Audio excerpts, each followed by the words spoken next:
I'm Nyungar on my dad's side and Nyiyaparli-Yamatji-Nyungar on my mum's side.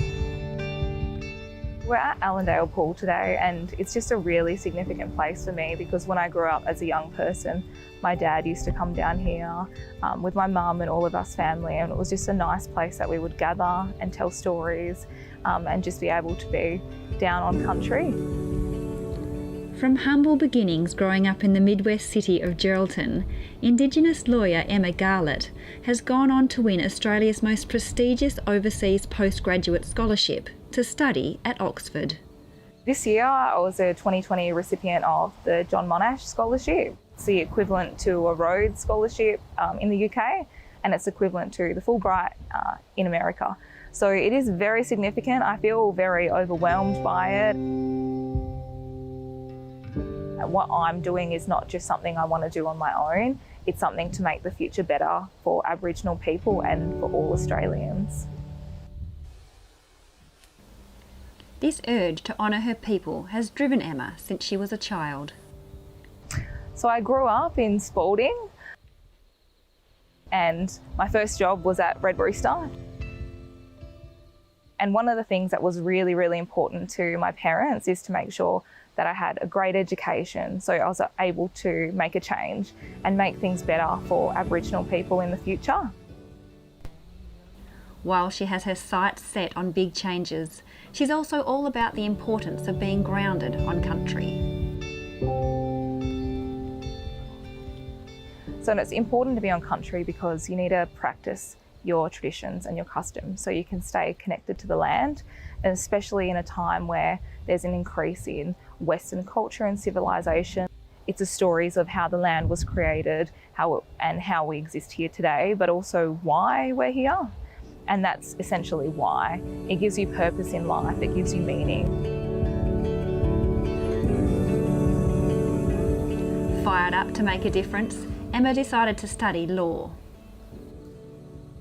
The main reason is because the law we have here in Australia is Western law, and it looks at it from a Eurocentric perspective, and it doesn't take into consideration Aboriginal first law or any of the cultures we practice, and that has caused a lot of problems for Aboriginal people, having to change the way they operate and change their whole culture to fit into this framework on this Western legal system.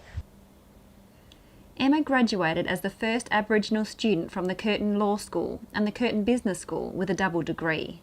She plans to start her scholarship in Oxford later this year. It means I would live in Oxford for 2 years and study, and a part of that I'm going to hopefully be able to conduct some significant research around involving Aboriginal people in mining strategy decisions.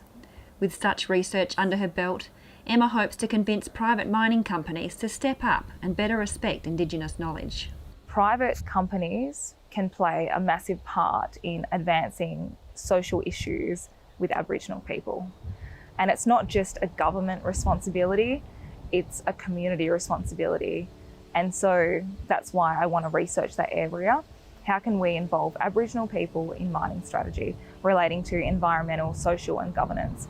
Because Aboriginal people have a lot of science and knowledge around natural resource management that we can include in those areas.